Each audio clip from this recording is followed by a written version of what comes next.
préparer, les amis. Je crois qu'il est 19 heures. Vous savez, c'est compliqué pour moi ce type d'exercice.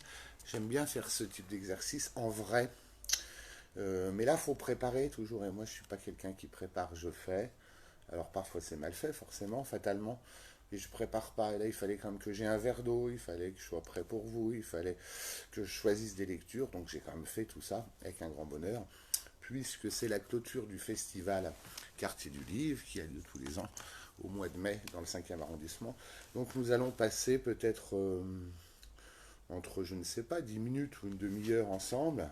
Si vous en avez marre, vous me jetez des cailloux à travers l'écran. Et puis je comprendrai de toute façon très bien. J'ai mis des lunettes, c'est pas du tout euh, pour me cacher, c'est simplement parce que je ne vois pas, je suis presque aveugle, et je ne vois pas de loin, je ne vois pas de près. Je ne me vois pas, je ne vous vois pas, enfin, vous voyez ce que je veux dire. Alors j'ai pris une longue vue quand même pour vous voir au cas où, mais c'est ma manière à moi d'être le plus isolé possible. Et puis quand je vois flou, c'est peut-être l'instant où je vois le plus clair. Voilà, donc je vais vous faire une lecture floue, mais qui essaiera de ne pas l'être autant que ça. Alors c'est un livre en chapitres qui s'appelle Le fou et la licorne, aux éditions Germes de Barbarie. C'est mon ami Bernard Desson qui m'a demandé ce travail. Un travail un peu de relecture de mes livres. Et puis, ça m'a beaucoup amusé. Alors, je suis allé me promener un peu dans mes textes ou dans ma vie pour inventer une espèce de fiction un peu débridée qui fait une passerelle entre ce qui est vrai ou ce qui pourrait l'être. Je ne sais pas trop moi-même, hein, d'ailleurs, hein, vous savez. Donc je commence par une petite citation. Alors c'est un chapitre qui s'appelle Territoire des origines, confession, neige, forêt, secret, nuit, ailleurs. Alors il y a des citations tant et tant, je vous les passe, hein. Je crois que tous les hommes sont faits de même. La première destination de leur voyage est leur enfance. Avions-nous convenu avec l'ami Gilles Lapouge. Et pour ceux qui, enfants, s'ennuient le dimanche, comme dans une chanson ancienne, et les autres jours de gris ou de pacotille, même quand il prend des accents d'arc-en-ciel, il faut savoir s'occuper à pas de côté et glaner en conscience le meilleur de son enfance. J'éteins ma cigarette, ce sera mieux. Je suis né dans une ville, mais ça n'a aucune importance. Je suis né pour de vrai sur une montagne, au pied d'une forêt, au cœur des vignes. Ma rue s'appelait ainsi, rue des Vignes. J'ai fréquenté très tôt les presbytères et les bibliothèques, les caves et les sacristies, les bois et les chemins. J'ai aimé mon enfance et mes souvenirs sont agréables, même les pires. J'ai fait les beaux-arts parce qu'il faut bien faire quelque chose et j'ai compris que pour raconter les lumières, on pouvait être graveur ou écrivain. J'étais un mauvais graveur, alors j'ai troqué la presse contre un carnet noir et un stylo à encre. Dès lors, j'ai noté tout ce qui m'arrivait en m'arrangeant avec le quotidien ou les pas à pas, le nom et le bruit des trains, les conversations entendues les soirs de pluie dans les buffets de gare, et les plaques d'écrivains que l'on appose sur les maisons tristes. Avec le temps, j'ai rempli de nombreux carnets. Mes éducations et mes écoles primes sautières, deux points, les églises de campagne et les cathédrales d'Europe, les musées de Guingois et de province, les vignes sacrées, les presbytères confidentiels, l'océan qui chahute et les cours d'eau qui chuchotent, la correspondance des peintres et les journaux d'écrivains, la forêt confessionnale, les châteaux et les bistrots, les bibliothèques publiques et les piscines privées. Dans le désordre, à l'envie, mais jamais à satiété. J'ai été piéton à Paris parce que je ne pouvais pas faire autrement. Je n'ai jamais eu de métier alors que j'ai fait plein de petits boulots. Représentant en batterie de cuisine, vendeur en épicerie fine, veilleur de nuit chez un grand couturier. Certains souvenirs ont leur importance comme on pourra le lire. Vendangeur, déménageur et bûcheron. J'ai monté et démonté des décors de cinéma, fait l'assistant et le figurant. J'ai rencontré des poètes, des vrais. J'ai tout noté. Cette nuit d'été, par exemple, où une diva chantait à Paris sur le champ de Mars. Au matin, avec un ami, nous avons emprunté le canapé Chesterfield de sa loge pour regarder à ciel ouvert le jour se lever sur la tour Eiffel. J'ai été cascadeur, joueur d'échecs, scénariste ou écrivain fantôme. Quand les carnets furent trop nombreux pour les entasser, j'ai quitté les villes pour mettre du vin dans une cave et voir de la neige. Mes carnets ne sont plus noirs, mais je continue à tout noter. J'écris des vérités dissimulées et crois que toutes les aventures sont inventées. Mes journées et mes nuits sont remplies de fantômes. J'y crois ferme. J'observe le ciel et les arbres, et je raconte tout ça. La neige et les autres, et l'enfance. J'imagine, se peut que tout cela soit vrai. Un petit texte pour se détendre qui s'appelle Rêveur toi-même, qui doit être dans un autre chapitre, qui s'appelle Je ne sais pas comment. Le perroquet sort de la bouche des enfants, c'est ce qu'un jour, je crois, un oiseau m'a chuchoté. Les hommes naissent libres et égaux de rêver et de s'aventurer.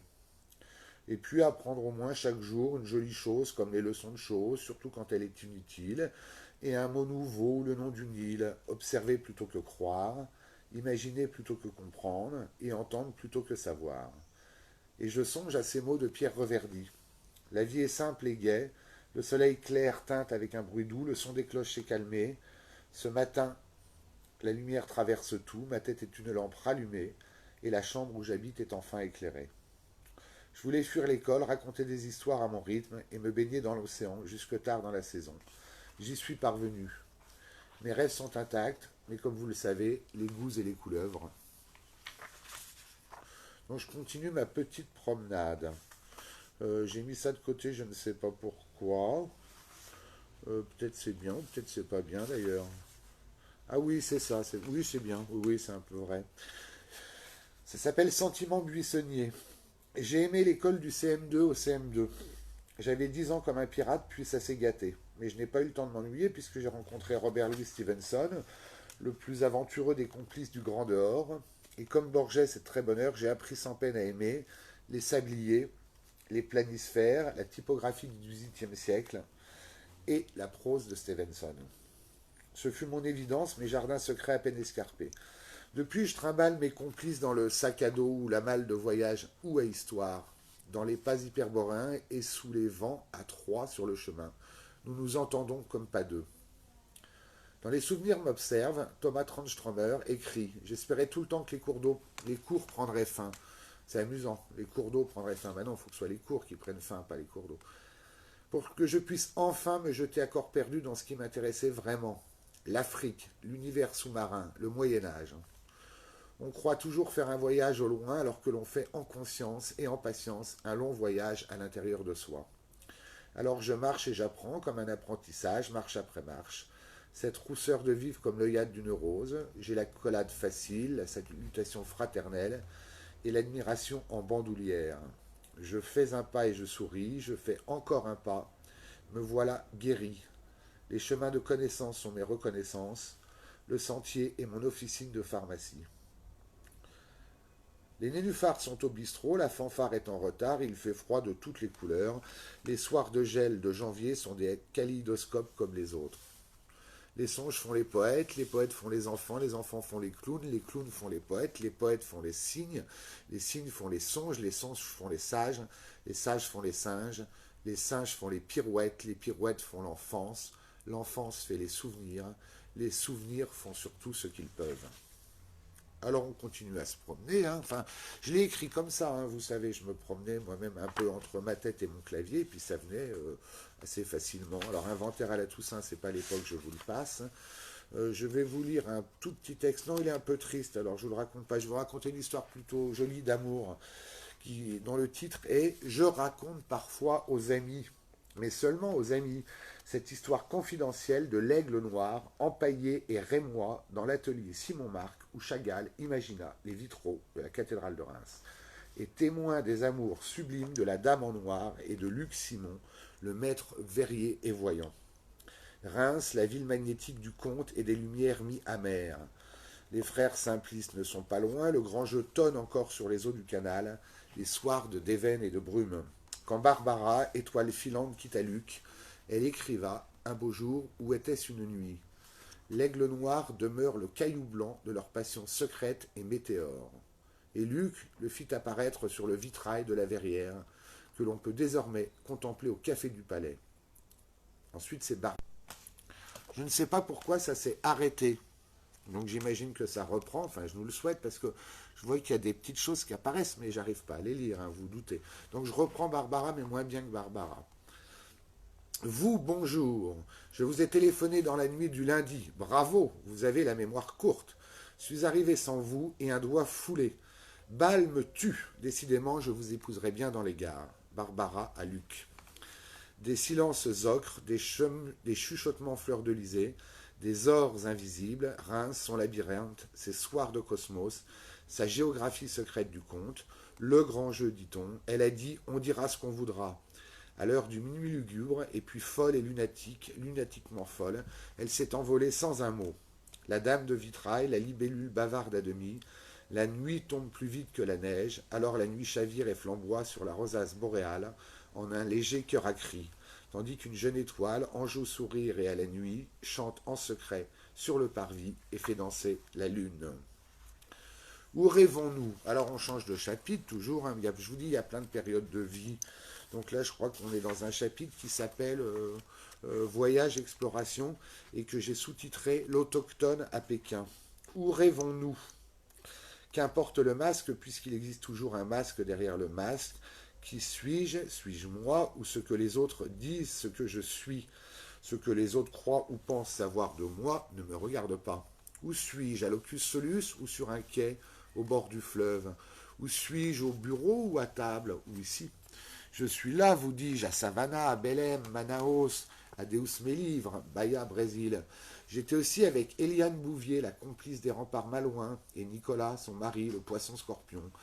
J'avais passé la nuit dernière à Noël et la lanterne sourde faisait la folle. La folie, c'est cette maison presque française à Belém, au cœur de l'Amazonie, 18e siècle.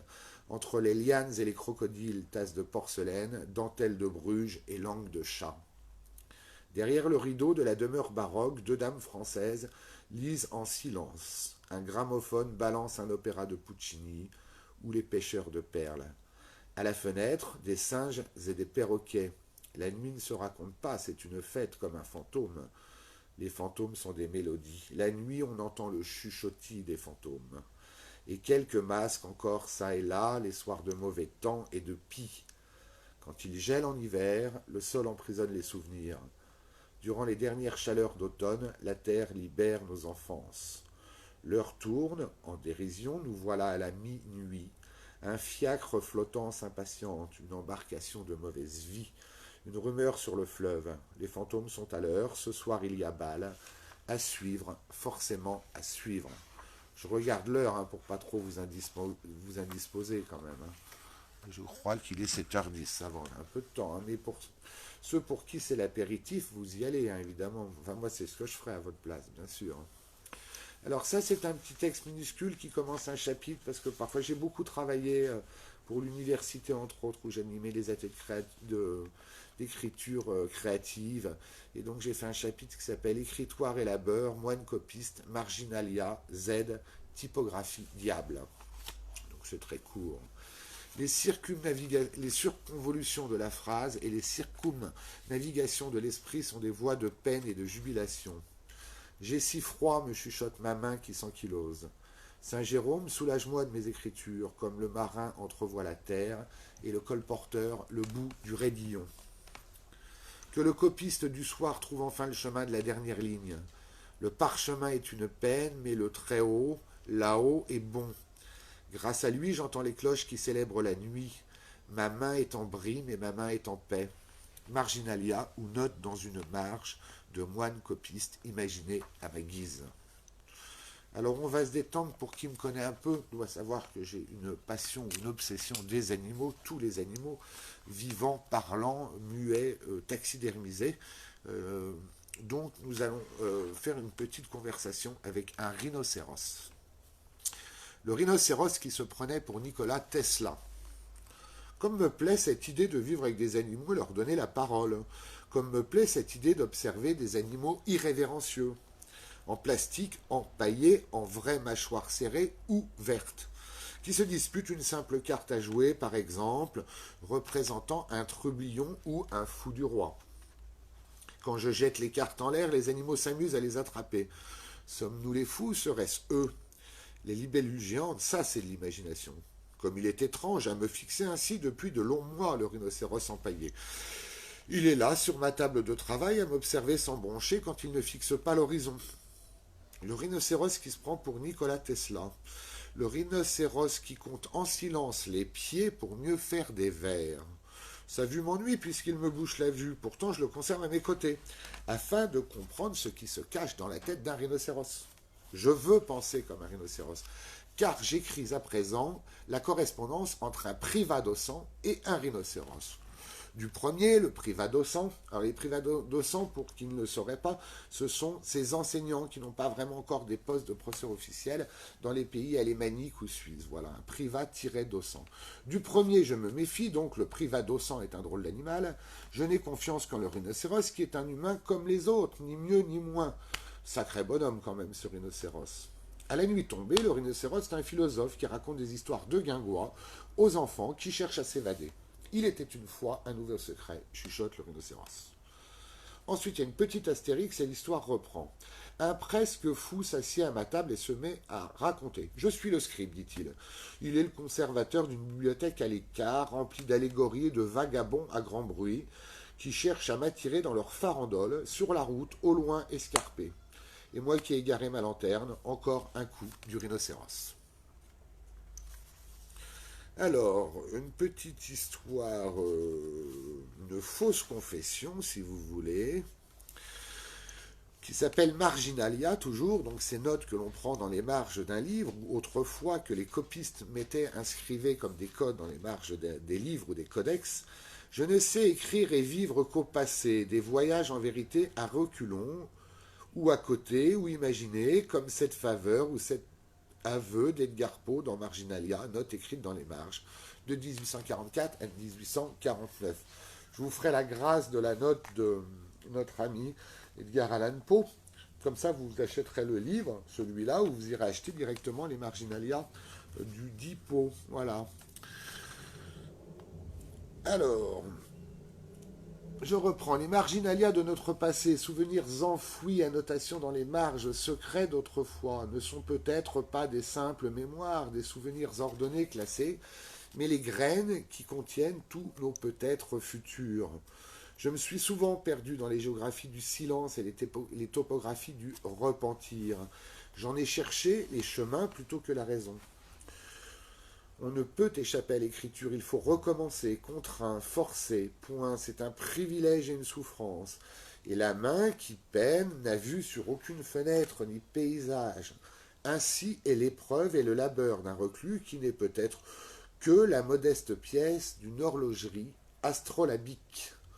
Eugène Guivic, le breton poète, a raconté que lorsqu'il a tendu à sa mère ses premiers poèmes, il aurait mieux fait de lui tendre de suite la seconde joue, puisqu'elle lui a donné une gifle en guise de lecture. Pardon. Après la pluie, les pluies, toutes les pluies, de nouveau un ciel dans le ciel. Faites un vœu ou plusieurs, écrivez-le, c'est le moment.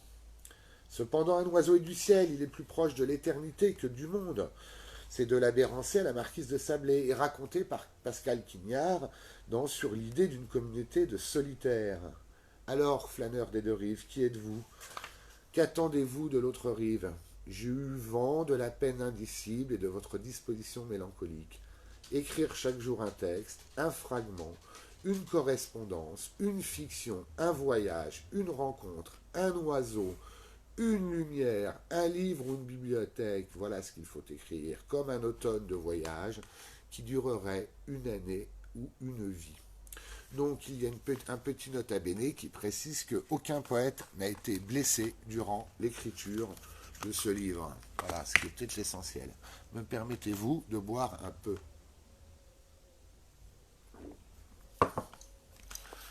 Il est 20, donc je peux continuer un peu, je vais aller plus vite. Je voulais vous lire un texte sur les échecs, mais je vais faire l'impasse, parce qu'à cette heure-là, c'est difficile les échecs.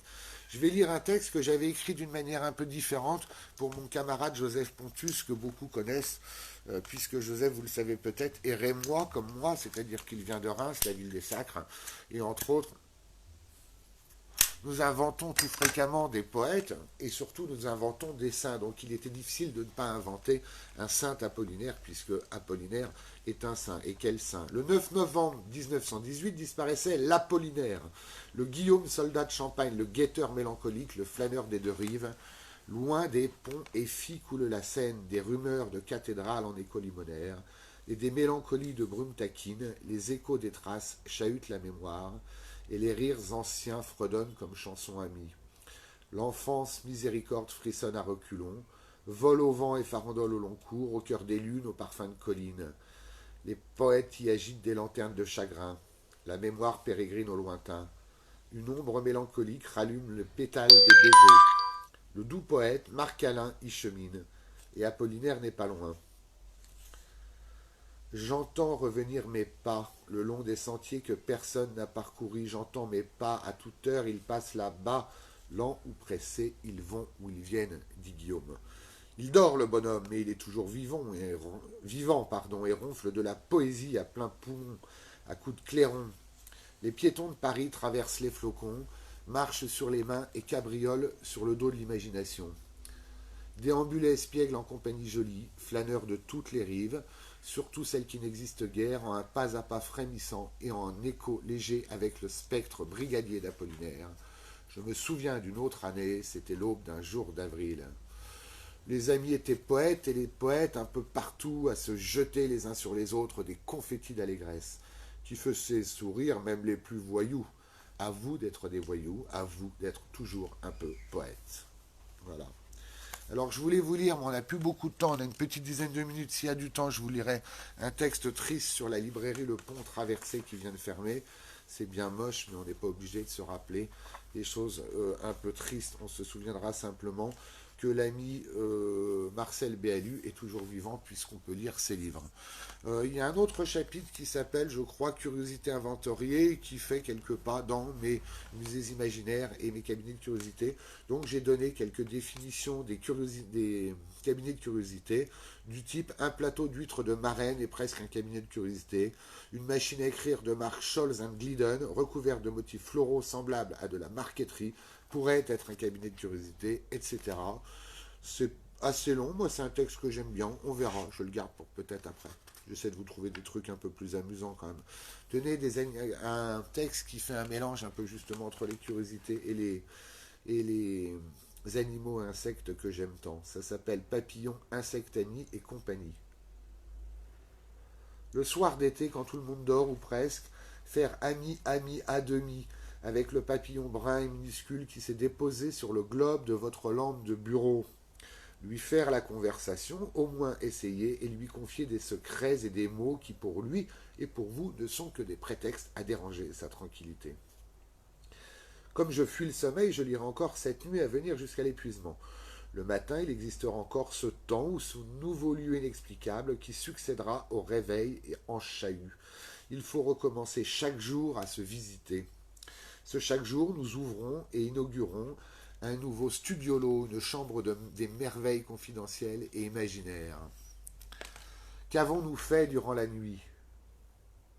Des rêves sans scrupules, des pas secrets, des sauts de puce dans le cœur des anges. Les philosophes et les phrénologues de naguère et les neurologues d'aujourd'hui sont incapables d'expliquer cet endroit inconnu. Cette nuit, par exemple, où je collectionnais des insectes que je conservais dans une boîte d'entomologiste, comme le vertueux Jean-Henri Fabre. Au réveil, seulement un scarabée délicat à mes côtés, tombé d'un livre, sur le dos, échappé d'une lecture et pourtant bien vivant. Nous nous observons, crédules. Je le retourne, étincelant, et loin de la nuit du manque de peau, lui souhaite une belle journée, puisque le scarabée s'est envolé, décrivant la forme d'un crux ansata ouvragé. Alors la crux ansata, c'est cette fameuse croix ancée, vous savez, comme ça, qui est une croix, un symbole égyptienne. Donc vous lirez aussi ou pas. Alors après, j'aurais pu vous lire des choses sur Nabokov, mais vous les lirez vous-même. Je fais attention à l'heure quand même. Hein. Vous me dites quand vous en avez marre, vous m'appelez, vous me laissez un texto si j'entends mon téléphone qui sonne, j'aurais compris qu'il faut s'arrêter. Après, je me suis amusé parce que j'étais en train de me lamenter sur l'absence des machines à écrire.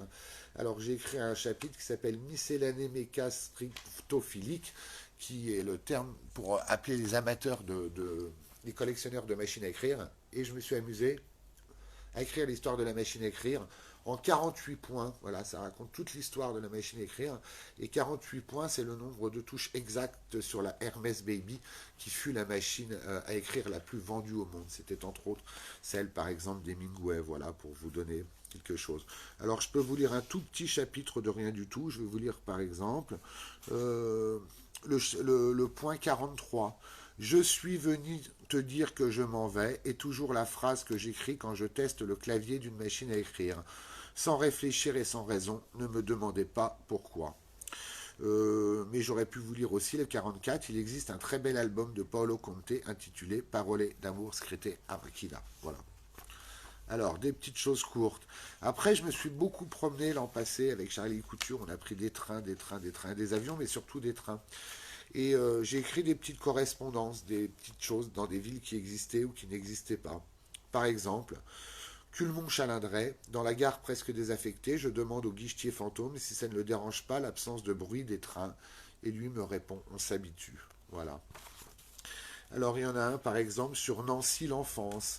Ici ça se passe bien, c'est calme entre les nuages et les trains à modeste vitesse. Les mots ouvragés dans un cahier, les petits pas des lettres, les phrases qui sautillent, les chuchotements d'été. Et le soir défile comme barque-lente entre mots d'orage et brins d'arc-en-ciel. Je vais bien, réflexion mesurée, j'écris, je voyage, j'écris dans les trains, je souris aux amis. J'écris aussi sur les trains qui flottent et les vaisseaux qui déraillent. Les vertus du voyage en lenteur, mes vagabondages me mènent en bateau, je révise mes cours d'eau ou approfondis mes leçons de géographie. Je salue les oiseaux ou apprends le nom des ruisseaux, je vais, je vague, je vis, je navigue, je ris et rêvasse aussi, et vous. Et puis alors, il y a un certain nombre de voyages comme ça qui se passent à Romorantin-les-Charmes, ou à École-les-Chartrons, ou à Boisy-le-Carnaval, ou à Moulins-les-Souvenirs, voilà. Donc des voyages en train, à Brume-la-Ville par exemple. Un train frénissant dans sa course par un flacon de neige et un flocon de neige, et qui se met à décoller, comme aurait pu l'écrire Apollinaire. Accolade avec le poète, l'amitié est un bal de comètes aux allures de pépites ailées. Les boules de neige sont des souvenirs qui se lancent afin de réchauffer plus tard la mémoire de l'enfance. Même en train, je n'ai jamais eu de peau de chagrin qu'une heure de peu de lecture n'ait dissipé. D'après qui vous savez. Mes souvenirs se fabriquent de la même façon, tout seuls, ils musardent, puis deviennent des mensonges admirables et des songes. Mes souvenirs deviennent alors ceux d'un autre. Voilà. On continue à écrémer parce que nous sommes presque à la demi et vous devez en avoir marre. Je sens les glaçons dans les verres. Il y a un grand chapitre encore qui s'appelle Ceux que j'aime prennent encore le train, où je convoque des poètes. Ça, c'était assez amusant. Après, je me suis amusé à écrire des pensées en passant. Et ce sont des aphorismes pour Khalil, le chanteur qui m'avait demandé. Il était sur un tournage et lui envoyé des choses. Alors j'ai écrit ça pour lui. Et puis après, je me dis, tiens, je vais te mettre dans le livre, on va en faire quelque chose d'amusant. Voilà. Par exemple, pour vivre puis écrire ce qui n'existe pas, il faut avoir de la fuite dans les idées. Ou l'ange était porté pâle, un fantôme passe à sa place. Ou les fées d'été dans l'eau qui joue à la marelle sont à cloche-pied d'exquises et insouciantes nageuses. Ou s'il existe des larmes derrière les silences, existe-t-il des silences derrière les mots? Voilà des aphorismes. Et je terminerai ma lecture et vraiment je vous prie de m'excuser si je fus long comme ça, par un texte à la fin du livre qui est une boucle en forme de sablier, puisque le sablier, vous savez, ne s'arrête jamais, quoi. C'est un infini comme ça. Donc ça s'appelle Sablier d'antan, puisque ces mystères nous dépassent, feignons d'en être l'organisateur. C'est un vers célèbre, une citation célèbre de Jean Cocteau. Le temps est un fruit confit d'antan, le souvenir une bulle de savon et l'enfance a des parfums de neige. Dans un journal un peu chiffonné, j'apprends que 3 pingouins se sont égarés dans la baie de Rio. Les animaux s'amusent, surtout les pingouins, la planète les observe et rit jaune. Il existe des femmes de lettres au Brésil, mais aucune machine à écrire sur la plage, même lorsqu'il neige. Les souvenirs s'éteignent comme couleurs d'automne, changent de forme et perdent leurs arômes. Ils se mettent à vieillir et prennent le chemin de la neige. Avant qu'ils ne nous quittent, je glane, je rencontre, je les écoute. Il faut croire au miracle, c'est le moindre des réalismes. À force de le fréquenter, ce souvenir de toi, j'ai eu de l'amitié pour lui. Je le connaissais par cœur, mais pourquoi oubliais-je ses contours? De temps à d'autres temps, je faisais une incursion dans l'espoir qu'un éclair de mémoire me permette de retrouver ces parties effondrées et de savoir dans quel puzzle je devrais replacer cette pièce. C'était un souvenir versatile comme le vieux kaléidoscope que je conserve, avec cette lumière bleue, un souvenir avec une lumière bleue dans les vitrines des rues, et toi qui glissais presque à travers les vitres et les flocons. Je voyais la nuit et le jour qui étaient un presque pareil, et d'autres passantes qui passaient sous ma fenêtre comme des fantômes de femmes d'autrefois. Comme j'ai aimé me promener dans la neige et dans la nuit. À tes recherches, j'étais aux anges, c'est une expression. La terre d'Islande devenait elle aussi translucide. Je pouvais deviner ce qu'il y avait en dessous de la croûte terrestre. Sans peine, j'y retrouvais des lacs, des veines, des entrailles et des brumes de toit. En ces temps couleur brut-ciel, ce gris de chaux sauvage aux volutes de nicotine bénie qu'on ne trouve que dans les humeurs de la Grand Place, du mannequin taquin et de l'Arnaud chantant des faubourgs. Et cet ami d'ici, Bruxelles, qui m'appelle et me dit « Et chez toi, quel temps est-il » La réalité n'a aucun sens, c'est tout au plus une hypothèse. Quelle réalité? C'est une invention de petits commis. Croire en quoi, vous dites? À l'image du point d'interrogation qui termine la crosse d'un évêque. Le vrai est formidablement invraisemblable, et la réalité une si fragile légende. Je me souviens encore de ce moine copiste qui ne parvenait pas à former une lettre, un O capital, et qui décida de partir en voyage au cœur de l'hiver afin de laisser une simple trace dans la neige, un trait sans raison, un geste à la place d'une circonférence dans une marge.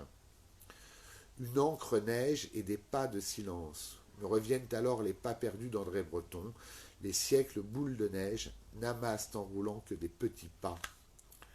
Le temps et ses confusions sont à la fois un système malicieux d'écriture et une espèce d'enchantement cryptographique, pourrait être une citation apocryphe de Borges.